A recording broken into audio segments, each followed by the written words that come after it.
اس سے پہلے کہ میں یہ بیان کروں دیکھتے ہیں شفاعت کیا ہے.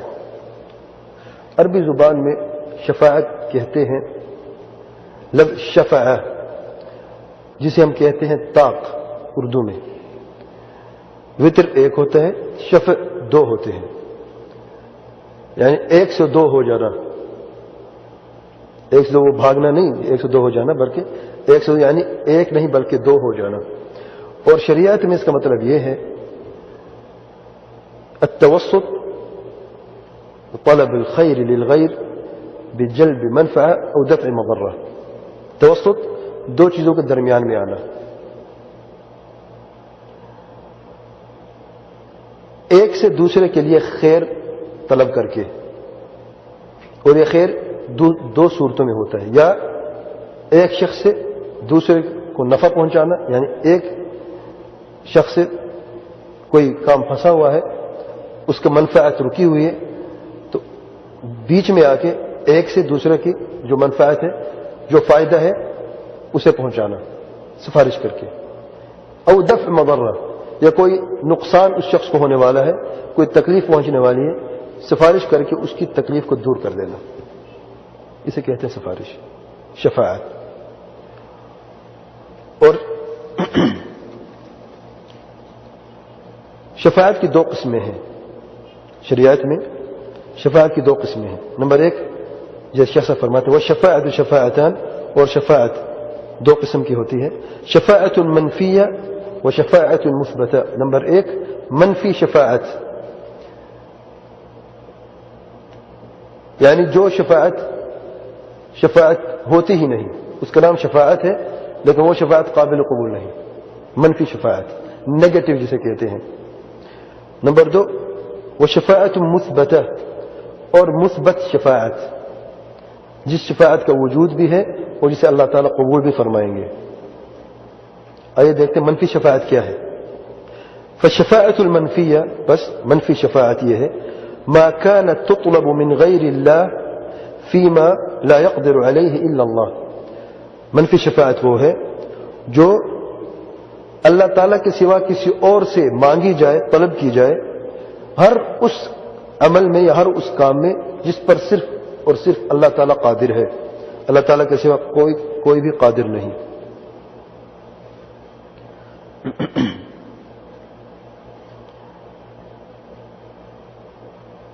اب اس کی مثال دیکھیں.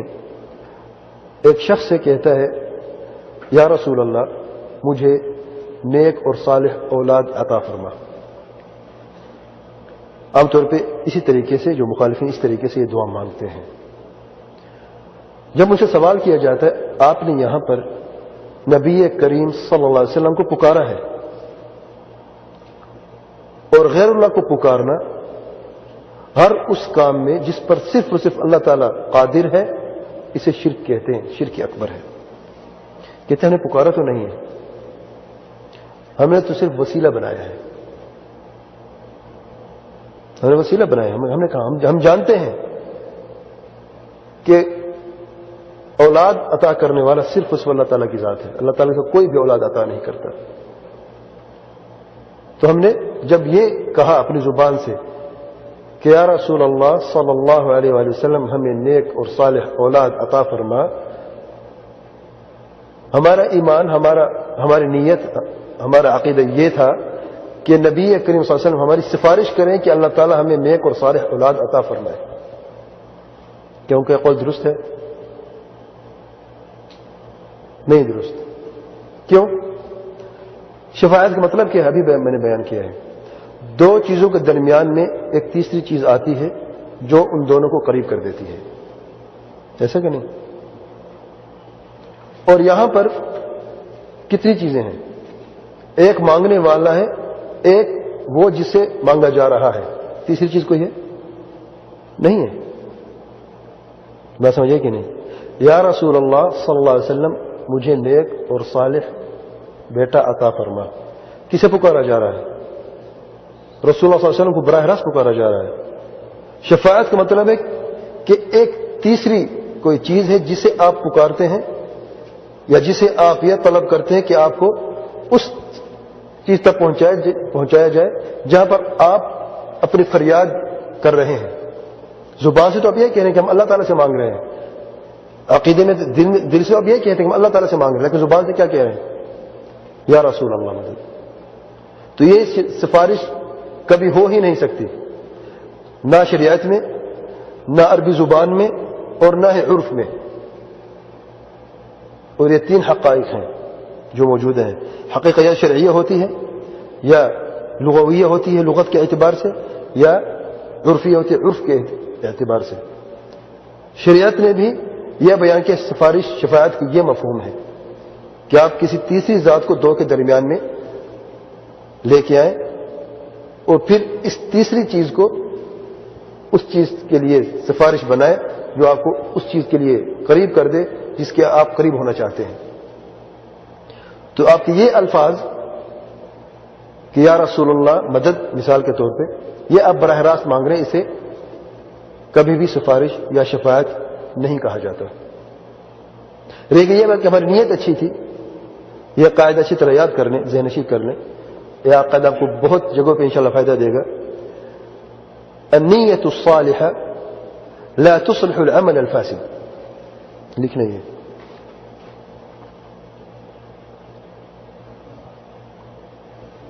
النیت الصالحہ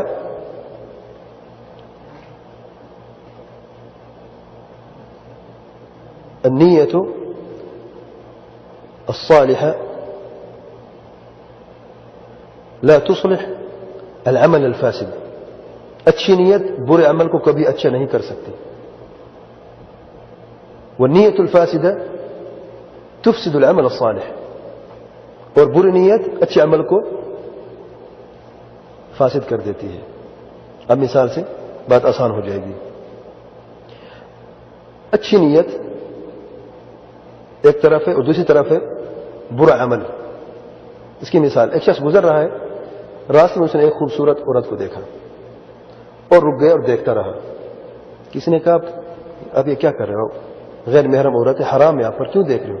وہ کہتا میں عورت کو نہیں دیکھ رہا, میں یہ دیکھ رہا ہوں کہ اللہ تعالیٰ نے کتنی خوبصورت چیز پیدا کی ہے, میں تو اللہ تعالیٰ کی عظمت کو دیکھ رہا ہوں. کیا اس کے لیے جائز ہے؟ نہیں جائز. کیوں؟ کیونکہ غیر محرم کی عورت کی طرف دیکھنا حرام ہے, شریعت میں حرام ہے. اور یہ نیت کہ اللہ تعالیٰ کی عظمت آپ دیکھنا چاہتے ہیں, یہ اچھی نیت ہے, لیکن اچھی نیت نے آپ کے اس برے عمل کو اچھا کبھی نہیں کیا. اس لیے ہم یہ کہیں گے آپ کی اس اچھی نیت سے آپ کو فائدہ نہیں ہوگا, ثواب نہیں ہوگا, بلکہ گناہ ہوگا, اور گناہ ڈبل ہوگا. ایک اپنے حرام چیز کی طرف دیکھا, پھر یہ گمان کر کے کہ آپ اچھا کام کر رہے ہیں. ٹھیک ہے. اور یہاں پر بھی جو یہ کہتا ہے کہ یا رسول اللہ مدد, اس کی نیت اچھی ہے, لیکن یہ الفاظ شرک ہیں. شرک کبھی بھی, یعنی اچھی نیت کبھی بھی شرک کو توحید میں تبدیل نہیں کر سکتی. ٹھیک ہے, یاد ہو گیا.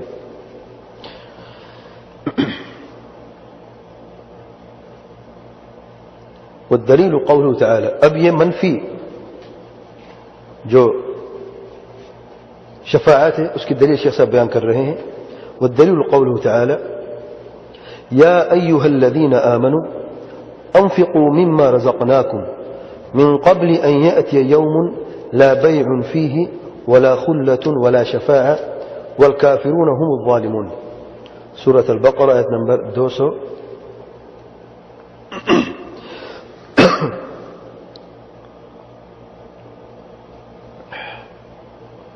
سورة البقرہ میں آیت نمبر 254.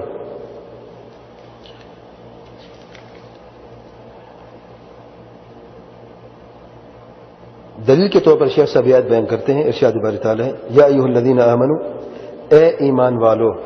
اور یاد رکھیں جب بھی آپ قرآن مجید میں یہ جملہ پڑھیں یا ایھا الذین آمنوا, تو اپنے کان اچھی طرح کھول کے اور اپنے دل کو اچھی طرح تیار کر کے یہ بات سنیں. حضرت عبداللہ بن مسعود رضی اللہ عنہ فرماتے ہیں جب آپ قرآن مجید میں یا ایھا الذین آمنوا سنیں, فرعھا سمعک, تو اپنے کان کھول لیں اور اچھی طرح سے سنیں. یا تو خیر کی خبر ہے یا تو خیر کا حکم ہے جو تمہیں دیا جا رہا ہے، یا شر سے بچنے کا حکم ہے جس میں تمہارا نقصان ہے، یا کوئی ایسی خبر ہے جس میں خیر ہے یا شر ہے جسے تمہیں بیان کیا جا رہا ہے۔ تو آئیے دیکھتے ہیں اس آیت میں کیا ہے۔ یا ایھا الذین آمنوا، اپنے کان اچھی طرح کھول کے سنو، اے ایمان والو، اللہ تعالیٰ نے آپ کو ایمان کے نام سے پکارا ہے، اگر واقعی مومن ہو تو اس پہ عمل ضرور کرنا۔ انفقوا مما رزقناکم، اللہ تعالیٰ کے راستے میں خرچ کرو، خیرات کرو اس مال سے جو ہم نے تمہیں عطا کیا، من قبل، اس سے پہلے، ان یأتی یوم، کہ ایسا دن آئے، لا بیع فیہ، نہ اس میں خرید و فروخت ہے، ولا خلۃ، اور نہ اس میں کوئی دوستی ہے، نہ کوئی دوست کے کام آئے گا، ولا شفاعہ، اور نہ ہی اس دن کوئی شفاعت کر سکے گا۔ اور یہی دلیل ہے شیخ صاحب کی کہ اس دن میں کوئی شفاعت کر نہیں سکے گا، ولا شفاعت، والکافرون هم الظالمون، اور کافر ہی ظلم کرنے والے ہیں، ظالم ہیں، اپنے اوپر ظلم کرتے ہیں۔ تو اس آیت کریمہ میں اللہ تعالیٰ نے قیامت کے دن تین چیزوں کی نفی کی۔ لا بیع، خرید و فروخت نہیں، یعنی اگر آپ نے اس دنیا میں کسی کا مال لیا،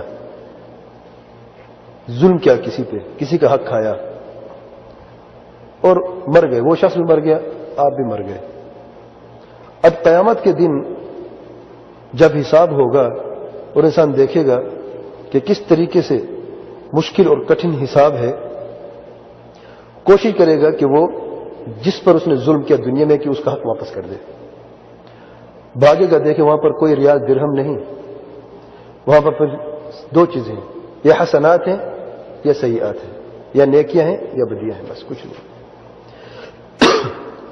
تو دیکھے گا کوئی پیسہ کہیں سے مل جائے، میں واپس کروں، دنیا واپس کروں، سونا چاندی واپس کروں، کچھ نہیں۔ تو اس دن خرید و فروخت نہیں ہے، کچھ نہیں ہوگا، نہ خرید ہوگی نہ فروخت، کچھ نہیں ہوگا۔ ولا خلہ، اور نہ ہی دوستی ہوگی، اور نہ ہی دوست کوئی کسی دوست کے کام آئے گا، افراتفری کا عالم ہوگا۔ یوم یفر المرء من اخیہ وامہ وابیہ، وہ دن ہے جس میں سگے بھائی سے بھائی بھاگ جائے گا، اپنے ماں باپ سے بھاگ جائے گا، بیوی بچوں سے بھاگ جائے گا۔ ارے بھاگے گا کیوں؟ دیکھے گا ہو سکتا ہے کہ کسی کی نیکی کم پڑ جائے، مجھ سے کوئی نیکی نہ مانگ لے، بھاگ جائے گا، نفسی نفسی کا عالم ہوگا۔ تو اور خلیل کہتے ہیں اس دوست کو جس نے پورے دل کو گھیر کے رکھا ہو، جس کی محبت نے دل کو بھر دیا ہو، اسے کہتے ہیں خلیل، عام دوست نہیں۔ جس کے پیچھے ساری زندگی لگا دی، جس کی محبت میں ساری زندگی گزار دی، آپ کا سب سے قریبی دوست آج آپ اس دنیا میں دیکھ لو کون ہوگا؟ قیامت کے دن اگر تمہارے اندر وہ صلاحیت نہیں ہے جو ایک موحد کی صلاحیت ہے، تو وہ تمہیں کوئی فائدہ نہیں پہنچا سکتا۔ یہ آگے بات بیان کریں گے، کیونکہ شفاعت مثبتہ بھی ہے، تو یہاں پر شفاعت کی نفی کی جا رہی ہے، دوستی کی نفی کی جا رہی ہے،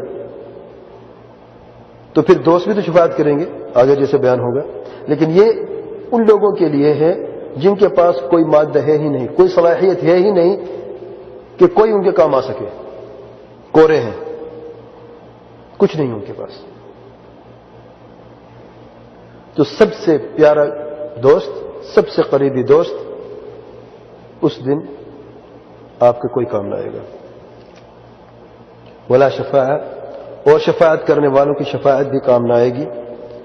والکافرون هم الظالمون، اور کافر ہی ظالم ہے، اپنے اوپر ظلم کرنے والے ہیں۔ والشفاعۃ المثبتہ، اور مثبت شفاعت وہ ہے، هي التي تطلب من اللہ، یہ وہ شفاعت ہے، وہ سفارش ہے جو اللہ تعالیٰ سے طلب کی جائے، اللہ تعالیٰ سے مانگی جائے۔ کیوں؟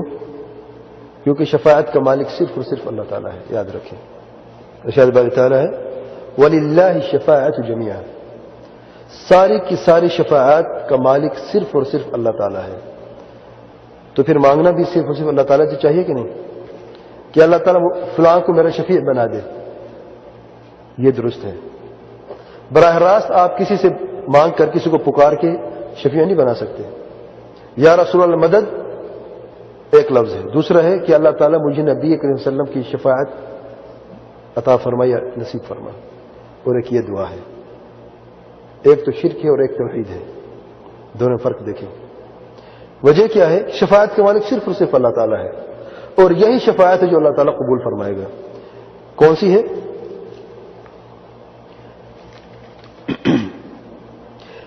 ہی التی تطلب من اللہ، یہ وہ شفاعت ہے جو صرف اور صرف اللہ تعالیٰ سے مانگی جائے۔ والشافع مکرم بالشفاعہ، اور جو شفاعت کرنے والا ہے، جس کے اللہ تعالیٰ شفاعت قبول فرمائے گا، جو سفارش کر رہا ہے، اللہ تعالیٰ اس کی عزت فرمائے گا۔ مکرم ہے، وہ باعزت ہے، عزت والا ہے، اس کا درجہ بلند فرمائے گا اس کی شفاعت قبول کر کے۔ والمشفوع له، اور جس کی شفاعت کی جا رہی ہے کون ہے؟ من رضی اللہ قوله وعمله بعد الاذن، اور جس کی شفاعت کی جا رہی ہے یہ وہ شخص ہے جس کا اللہ تعالی، جس پر اللہ تعالی راضی ہو، جس کے قول پر اور عمل پر اللہ تعالی راضی ہو، بعد الاذن، اجازت کے بعد۔ اور اس میں شیخ صاحب نے شفاعت کی دو شرطیں بیان کر دی ہیں، یاد رکھیں شفاعت کی دو شرطیں ہیں، دو قسمیں ختم ہوگی، منفی اور مثبت۔ مثبت شفاعت جو ہے اب اس کی بات ہو رہی ہے، اس کی دو شرطیں ہیں۔ نمبر ایک الاذن بالشفاعہ، شفاعت کی اجازت دینا۔ اگر اللہ تعالیٰ اجازت نہ دے کسی کو تو اس کی شفاعت قابل قبول ہو ہی نہیں سکتی۔ ارشاد باری تعالیٰ ہے آیت الکرسی میں، اللہ تعالیٰ فرماتے ہیں من ذا الذی یشفع عنده الا باذنہ، من ذا الذی، من پھر وہی بات ہے، من ذا الذی، کون ہے وہ، یشفع عنده، جو اللہ تعالیٰ کے سامنے کسی کی بھی سفارش کرے، الا باذنہ، سوائے اللہ تعالیٰ کی اجازت کے۔ کوئی ہے؟ کوئی بھی نہیں۔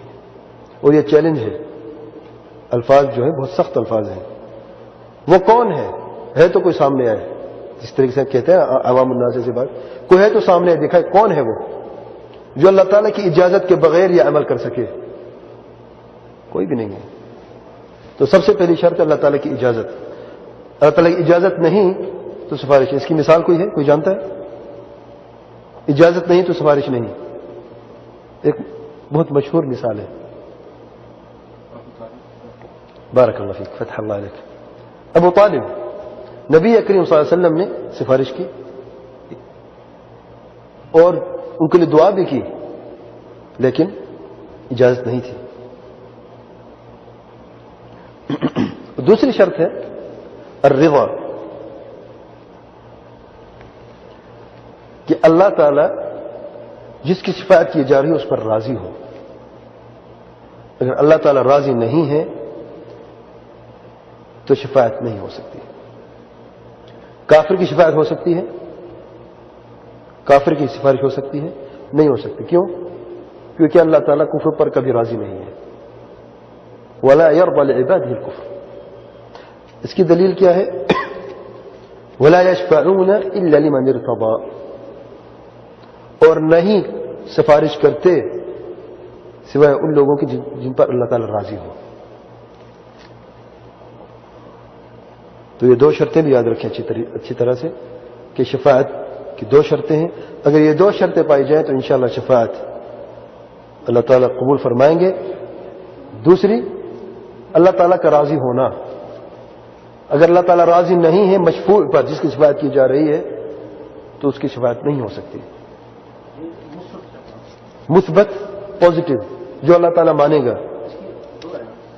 آگے سے دو ہے۔ ہاں، مثبت کی دو قسمیں ہیں، نہیں منفی تو الگ ہے۔ مثبت کی دو شرطیں ہیں۔ یہاں شیخ صاحب صرف ایک دلیل لے کے آئے ہیں، کما قال تعالی من ذا الذی یشفع عنده الا باذنہ، سورۃ البقرہ آیت نمبر 255۔ تو یہ اجازت کی دلیل ہے، اور رضا کی دلیل میں بیان کر چکا ہوں، ولا یشفعون الا لمن ارتضى،